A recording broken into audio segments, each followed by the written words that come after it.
Hi, welcome back to Homeschool Peace. I'm Cassandra. In my recent videos, I've been sharing with you what I'm going to be using for my students for their upcoming school year. In my recent videos, I have one video that went through all the things that I'm going to be doing for my 5th grade student and another video specifically for my 3rd grade student. So if you didn't have a chance to check out those videos, make sure you check them out. I do have them linked below. Now in today's video, I'm going to be taking you through everything I'm using for my 2nd grade student. So let's go ahead and jump right in to my 2nd graders' language arts.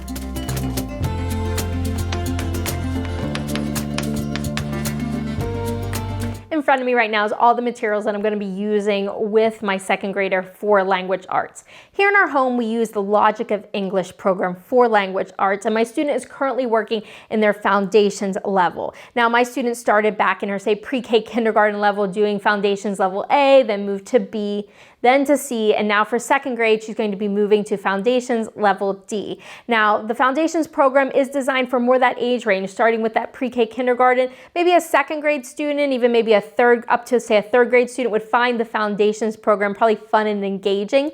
After that, students typically move to the Logic of English Essentials program. Now, some things I love about Logic of English Foundations is one thing, this foundations level to me feels a little bit more of an open and go. I know that everything I need is within this teacher's book, from her spelling to her handwriting to reading practice, comprehension, decoding, learning new phonograms. Moving into foundations level D, she'll also be working on prefixes and suffixes, new grammar, some early grammar rules will be introduced, as well as some spelling rules. And so it's such a great program because I know I can open up my book and cover everything I need for language arts. Now, another really great thing about level D compared to some of the other levels is level D introduces these additional readers or books. So if you've been using foundations, you might be used to some of these small readers. You still have those, but what's really fun is you'll have a non-fiction small reader. That's one of the Logic of English books like Bears, and then your student will then read a fiction book, Little Bear. And so I love that connection they make and what's part of the lesson. So a lot of the activities and comprehension questions would then be all about the stories that they're reading, plus all that additional practice. Now, if you are new to Logic of English and you're not really sure where to begin, I can say you can't jump into this level D if you've not gone through at least foundations at level B. So for new students, you would probably want to start with a foundations level A. That is one of the entry points, and foundations level B is the other entry points. But A and B are the only entry points to the program because the skills that they learn specifically in that level B and the new phonograms that they learn are very important before they move into level C and then move to level D. So make sure that you check out sort of the progression that Logic of English recommends and check out either level A or level B before you would move to something like this, like C or into, say, D. Now, if you're interested in the Logic of English program, I do have some videos on my channel where I walk through the Logic of English Foundations program. So I have those linked below. Make sure you check them out, but that's what we're working on for the language arts for 2nd grade.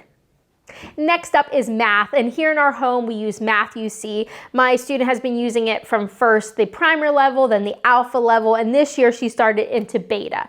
I also have here gamma as well, which she'll work on that going into next year. So for this particular school year that we're currently still finishing up, she's been working on beta all year. In the beginning of the year, we did need to spend some time really working again on the single digit addition and single digit subtraction problems that she worked on through alpha the previous year. Going into the school year, really felt like we needed some extra practice. So one of the things about Math UC is a mastery style program. So they really want to make sure the kids understand the material before they just move on. And so that, as the teacher, sometimes you have to put the brakes on, and we did. We spent some time really reworking those skills, and I'm glad we did, because then when she went into the beta level, she was really strong with her math facts, and beta has been working out really well for her. So because of that, there's no way she's going to be able to finish through the end of the book by the end of the year. Now with Math UC, you don't want to just throw away the book and say, well, let's just start with the next level. You want to make sure you actually complete the level before you move on to the next one. So we'll just put a bookmark in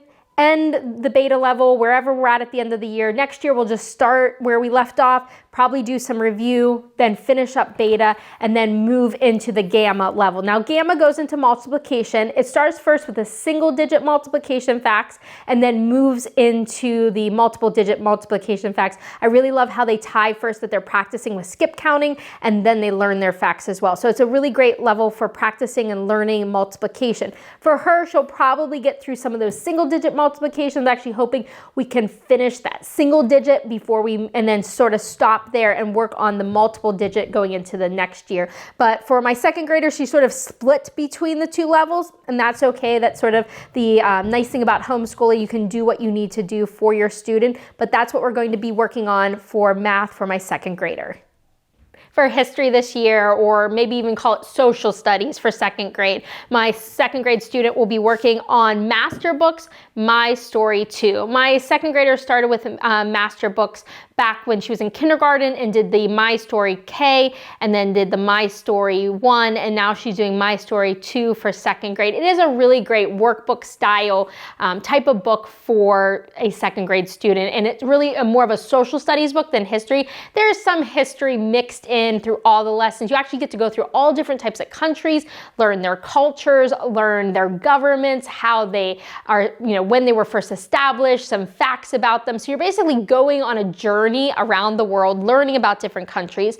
But as you're doing that, you're also learning how other people live. And so that brings in the culture part of the social studies. So it's a great social studies book, perfect for a second grader. And so that's what she is going to primarily be working on for second grade for social studies. Now you see here that I have this other program for master books called Elementary World History U Report. Now, if you checked out my third grade curriculum video that I have for my third grader, you'll notice that this is the history book that she's going through. The only reason I have this up here is one of the joys of homeschooling and being that one-room schoolhouse approach is that while you're teaching one, you can teach the other. So I plan to have both my second and third graders, since they're so close in age, to sit together while I read these historical events that happen in this book that goes from ancient times to modern times, just so that my second grader can also just be able to absorb some of that information from this book. But she is not going to be doing any of the worksheets or any of the activity pages that are in here that my third grader is going to be doing, as her primary focus is going to be on the My Story 2. So mainly My Story, listening in on this world history, and that's what we're going to be doing for our history for second grade. Here in our home, we take more of a one-room schoolhouse approach to science, and I gather my kids together and I teach the same science lessons to them using the Good and the Beautiful science unit. If you have watched my fifth grade curriculum walkthrough for this upcoming school year, you may notice these are the same units that I am working on with my fifth grader. That's because I'm using it for my fifth, my third, and my second grader. The first unit that we're going to be covering this upcoming school year is birds. Now, birds is set up as one of their older units. The Good and the Beautiful over the last year or so started reintroducing their units and reprinting them in a different format. Their new format is the teacher's guide is smaller, it's already bound. The student journals are printed in color and they're already bound together in smaller journal workbook pages. That's very different than this older style. If you have used the Good and the Beautiful in the past, their older style is everything got shrink wrapped together, loose, 8.5 by 11 sheets, and then as the parent, you would need to go through this and really get it prepped and ready for that upcoming lesson. So there's a lot more work in this style than there is in this newer style. But this is one of their older style birds. My kids are really interested in birds and we want to take a dive into that. So that's where we're going to start for our fall, going for our first quarter running through birds. I also picked up their book pack. There is a songbird study book that looks really nice, as well as a migration book. Now, each of these units typically take us about one a quarter. It used to be that we only got through 3 science units every year, but over the last year or so, we've been doing science pretty much every single day now that my students are getting a little older. With that, we're able to easily go through 4 of these units over the course of the school year. So the first quarter, we're going to go through birds. The second quarter, we're going to jump into motions and simple machines. This is that new format with that binding, smaller teacher's guide. I have the journal activity books for all my students. And then I did pick up the book pack as well. They have a book called Motions in Sports, as well as the Story of Inventions. So really exciting to go through both of these units. And you can see here that I do not have any units for my third and fourth quarter. I like to keep some flexibility in the science schedule, because The Good and the Beautiful typically, at least in the past, has been releasing new units throughout the school year. And sometimes there's new and exciting things, and I like to give myself the ability to jump on something that seems really cool and add that into our schedule. So I at least have my first semester planned out with birds and simple machines, and then we'll see where we go for the second semester. The other thing that I can share with you is I did pick up the new safety book from The Good and the Beautiful. Again, that newer style bound. I have the older safety unit, and that's what I've been using for the last few years. I do know they added some more information, some more activities included in this new safety, so I'm excited to try that out, along as I also picked up a cyber safety book, which will be really great to go with and through with my kids. So that's what we're doing for our science, at least for part of the year, while we sprinkle in some safety, and we'll see where the rest of the year takes us. The last topic is electives, and the first elective that I'm going to be continuing with my students is typing.com. That's what we've been using for our typing program, and it's been working really well. So I love having a program available that I can, set one of my students up on their typing program, while I can spend maybe that 5-10 minutes that I need really working with another student on a different subject. And so we'll be just continuing that in the fall, going to their next level and being able to really just work and practice their typing skills. The other elective that we're going to be starting for this upcoming fall is Spanish. I haven't yet introduced any type of foreign language in our home. We're going to be using Song School Spanish Book 1. This is from Classical Academic Press. And with this particular book, it is designed for kindergarten through third grade. And why I'm using this program first is I wanted to have a program that all my students can do together. And my youngest student, who's actually in second grade this year, I wanted her to be able to be at a point that she was ready for us to introduce a foreign language in our home and not to have any type of confusion, since we were obviously working previously on English skills. So I feel like we're hitting a point now that she's moving into second grade, that she can write and be able to do some copy work and work in this workbook for Spanish. So it has a student workbook. The student workbook also has a CD in the back that has some practice songs. There is a DVD that I did pick up. This DVD sort of kicks off the lesson and does have a teacher sort of instruction before the lesson begins, which can be really helpful if you don't speak this language,